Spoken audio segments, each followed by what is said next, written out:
O vento soprava com um uivo fantasmagórico pela estrada poeirenta. O asfalto, rachado pelo tempo, serpenteava por entre campos abandonados, onde as árvores retorcidas pareciam se contorcer em sofrimento silencioso. A cidadezinha de São Clemente era um desses lugares esquecidos pelo mundo, um buraco no mapa que não constava em nenhum guia de viagem. Ali, as histórias eram sussurradas, e um nome pairava no ar como maldição: o sítio do velho Nicanor. Nicanor foi o último dono daquela terra maldita, um fazendeiro excêntrico que, segundo os moradores, nunca saiu do sítio. Mas ele desapareceu. Simplesmente sumiu. Seu corpo nunca foi encontrado. E, no entanto, muitos juravam que sua presença ainda habitava aqueles campos de milho mortos, onde algo mais do que corvos espreitava. Os jovens chegaram à cidade com a empolgação juvenil de quem busca desafios. Rafael, o líder do grupo, pisava no acelerador enquanto a picape velha se sacudia pela estrada irregular. Ao seu lado, Mariana segurava firme o painel, reprimindo a ansiedade. Atrás, Ícaro e Luana trocavam olhares cúmplices. Todos sabiam a história. Todos sabiam dos avisos. Mas a juventude ignora o medo até que ele se materialize diante deles. O portão do sítio surgiu na neblina, de ferro enferrujado, rangendo como se sussurrasse um aviso. Rafael sorriu. Hora do show. Eles pularam o portão com facilidade. O mato alto cobria o caminho, e a casa grande se erguia no horizonte como um cadáver ressecado pelo tempo. O cheiro de podridão enchia o ar, e os corvos sobrevoavam as terras como sentinelas do além.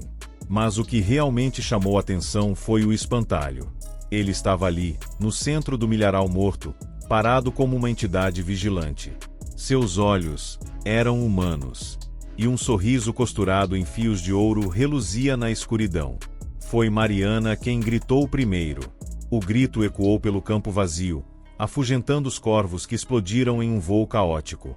Rafael correu até Mariana e segurou seu braço com força. Que diabos foi isso? Os olhos dela estavam arregalados, fixos no espantalho. Não era apenas a escuridão que tornava aquela coisa assustadora. O sorriso, costurado com fios dourados, parecia brilhar de maneira anormal. Mas eram os olhos vivos que os encaravam com algo muito próximo da consciência. Ícaro riu, nervoso. Isso é só alguma pegadinha. Alguém deve ter colocado olhos de vidro. Mas, ao se aproximar, sentiu um arrepio gelado correr por sua espinha. Não eram olhos de vidro. Eram reais. E eles estavam úmidos. Luana segurou a mão dele, tremendo. Vamos sair daqui. Mas Rafael, movido pelo desejo de provar sua coragem, esticou a mão e tocou o espantalho. A textura da pele era fria, enrugada. O sorriso parecia se alargar um pouco mais. Então, um som seco veio do chão. Algo mexeu-se sob os pés dele. O espantalho riu. Foi um som baixo, abafado, como se viesse de dentro da terra. Uma gargalhada gorgolejante. Eles correram. Mas o campo parecia se estender sem fim, e a névoa engolia tudo ao redor. Os corvos voltaram, voando baixo, roçando as cabeças deles com suas asas ásperas. Quando finalmente alcançaram a casa, ofegantes, perceberam que a porta já estava entreaberta. Alguém, ou algo, esperava por eles lá dentro. A madeira rangia sob os pés deles. A casa estava escura, cheirando a mofo e sangue seco. Mariana segurava o celular com a lanterna ligada, iluminando os móveis cobertos por lençóis encardidos. Retratos rachados decoravam as paredes, exibindo rostos antigos que pareciam segui-los com os olhos. Ícaro encontrou um caderno sobre a mesa, as folhas amareladas e sujas de algo que parecia carne. Ele leu em voz alta. A carne deve ser colhida. O campo precisa de olhos. O espantalho precisa de uma alma. O silêncio tomou conta do grupo. Rafael chutou uma cadeira, tentando afastar o medo. Isso é só um diário velho. Lendas idiotas. Mas então, um rangido veio do andar de cima. Passos. O pavor tomou conta deles. Não estavam sozinhos. Algo desceu as escadas. O que viram era impossível.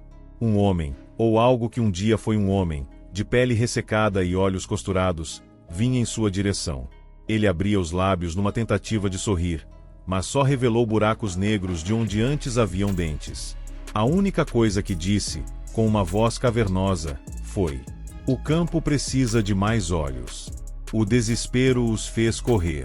Mas a casa era um labirinto de portas que levavam a corredores cada vez mais estreitos.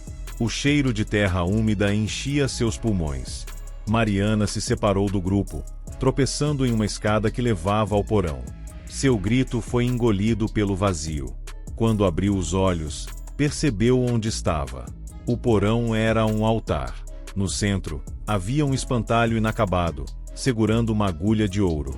E ao redor, dezenas de olhos humanos flutuavam em frascos de vidro, encarando-a.